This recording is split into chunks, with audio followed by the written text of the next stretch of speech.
Sir, Mayawati जो strategy बनाती हैं, जो ट्विटर करती हैं, या एक स्टेटमेंट भी उनका जो है कार्यशैली और वो लोगों में जुनून भर देता है। लेकिन क्या वह बहन जी के स्टेटमेंट जो आगे काम करना चाहिए, या राष्ट्रीय कोऑर्डिनेटर जो हैं, जो पदाधिकारी हैं, वह उस स्तर पर कार्य कर पाते हैं, नहीं कर पाते हैं? क्या कहना चाहेंगे? जबकि बसपा के अंदर जो है एक मेंटेनेंस नाम की चीज़ चलती है, जो लोगों को बहुत तकलीफ भी देती है। क्या कहना चाहेंगे इन तमाम मुद्दों पर?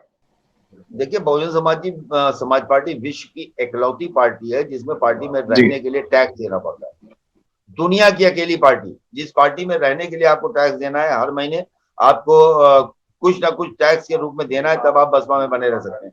तो अब बताइए, इस दौर में जहां दूसरी पार्टियां जो है अपने कार्यकर्ताओं को गाड़ी घोड़ा मोटरसाइकिल पेट्रोल मोबाइल का टॉपअप और ये रिचार्ज दे रही है, ऐसे समय में कार्यकर्ता साइकिल चलाए, मेहनत करे, बूथ पे जाए, बूथ बनाए और रैली का इंतजाम करे, और उसके बाद जो है वो पार्टी में मेंटेनेंस के नाम पे जो है कोऑर्डिनेटर उनसे पूछे हाँ इस महीने में कितना आया। तो ये चीज बहुजन समाज पार्टी के बढ़ाव को, बढ़ते हुए कारवान को रोकती है। तो मुझे लगता है कि ये प्रथा अगर ऐसी चलेगी तो बहुजन समाज पार्टी में शामिल होने वाले तमाम लोग इसलिए शामिल नहीं होते हैं कि वो बसपा में रह चुके हैं, उनको मालूम है कि मेंटेनेंस और जन्मदिन से लेकर तमाम मामलों में किस तरह से हमको साल में क्या करना है। उसी जी। तरह से जो लोग नए आना चाहते हैं वो आते, जब शामिल होते हैं तो उनको लगता है बहुत सही जगह पे आ गए हैं, लेकिन महीना दो महीना गुजरने के बाद कोऑर्डिनेटर्स का जो रूप देखते हैं उसके बाद उनको लगता है हम कहाँ आके फंस गए। तो ये एक चीज जो है, कोऑर्डिनेटर्स का जो तरीका है उस तरीके में अगर बदलाव नहीं होता तो मुझे लगता है ये सारे प्रयास वो उतना सफल नहीं हो सकते हैं। विफल जी। तो मैं नहीं कहूंगा, लेकिन उस तरह सफल नहीं हो सकते जिस सफलता की आशा बहुजन समाज पार्टी करती है, या जिस तरह जी। की आशा बसपा के समर्थक करते हैं, या जिस तरह की आशा उन लोगों को है जो बहुजन समाज पार्टी को ऊपर आता हुआ देखना चाहते हैं। सुरेंद्र जी।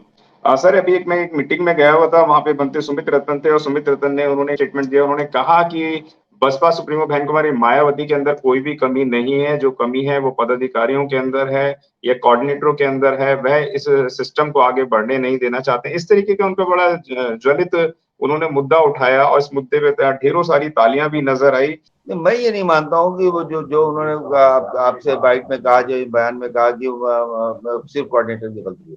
अगर कोऑर्डिनेटर की गलती होती तो कोऑर्डिनेटर बने ना होते अपने पदों पे, उसी जगह पे जी। उसी तरह से वो काम नहीं कर रहे होते। तो कहीं ना जी। कहीं उसमें उनकी भूमिका तो जरूर है कि बिना आदेश के तो नहीं कर रहे हैं। ये अलग बात है कि जी। आदेश जो है उनको हुआ था, क्या कहते हैं कि दो का करो और आप चार करने लगे, वो एक अलग चीज है। जी। लेकिन आदेश तो है, और अगर आदेश ना होता तो इन कोऑर्डिनेटर्स को इतनी जो है छूट न मिली होती कि तमाम जिलों में कोई आत्मदाह कर रहा है कार्यकर्ता, उसका टिकट काट दिया गया, उसके बाद वो जीत के आ गया आजाद।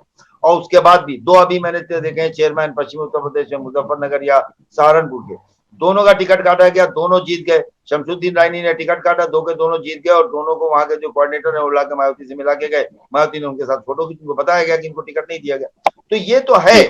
कि आप अपने चाटुकारों को, अपने करीबी लोगों को, अपने लोगों को, ऑब्लाइज करने वाले लोगों को बढ़ा जरूर देते हैं, लेकिन उसकी भूमिका कहीं ना कहीं वहीं से तय होती है, उससे फायदा उठा लेते हैं कोऑर्डिनेटर। सुरेंद्र जी।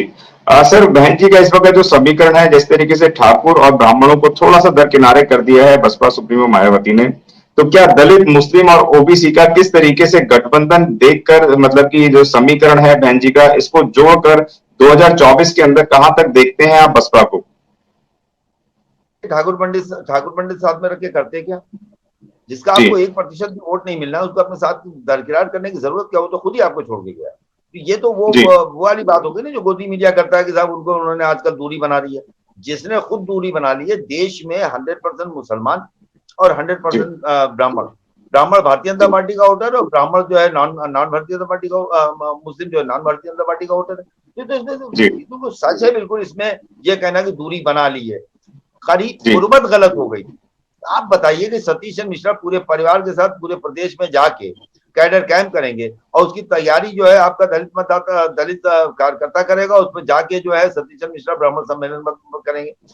सुनने जी। वाला कोई ब्राह्मण नहीं, बोलने वाले मंच पे 6 ब्राह्मण, 10 ब्राह्मण, 12 ब्राह्मण।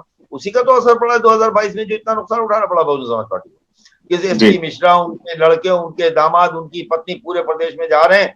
कार्यकर्ता जो है वो तैयारी कर रहा है बसपा का, वो नीचे बैठा हुआ है, मंच पे सारे ब्राह्मण बैठे हो, वो ब्राह्मण बैठे हो जो भारतीय जनता पार्टी में, जिनका वोट भारतीय जनता पार्टी में, जिनका समर्थन भारतीय जनता पार्टी के साथ है। तो दूसरे लोग कह रहे हैं भैया सम्मान इनको, हेलीकॉप्टर इनको, माला इनको, फूल इनको, वोट हम देंगे। तो ये नुकसान बहुत बड़ा था, इस पे किसी ने बात नहीं की, मैंने इस पे बात की, मैंने कहा कि इसका नुकसान हो रहा है। देखिए ऐसा है कि ये डेडली कॉम्बिनेशन है, एससी मुस्लिम ओबीसी का वो वर्ग जो बहुजन समाज पार्टी की वजह से पहचाना गया। बसपा में यादव और कुर्मी के अलावा कुर्मी को भी बसपा ने पहचान ली है। इन सारी जातियों को राजनीति में स्थापित करने वाली पार्टी बसपा है, तो वो कहीं ना कहीं बहुजन समाज पार्टी में अपनत्व तो महसूस करते हैं। तो मैं वही कह रहा हूं कि अगर जाटों के अलावा पासी निकलेगा तो भाजपा से निकलेगा, कोरी निकलेगा भाजपा से निकलेगा, खटिक निकलेगा भाजपा से निकलेगा, वाल्मीकि निकल के आएगा भाजपा से निकल के आएगा, उसके बाद सैनी, उसके बाद आपके कश्यप, उसके बाद आपके चौहान, उसके ये जो बिरादरियां हैं वो बसपा की तरफ आएंगी तो भाजपा से निकल के आएंगी। तो भारतीय जनता पार्टी जब निकाल के कोई वोट ला सकती है पार्टी तो वो बहुजन समाज पार्टी है।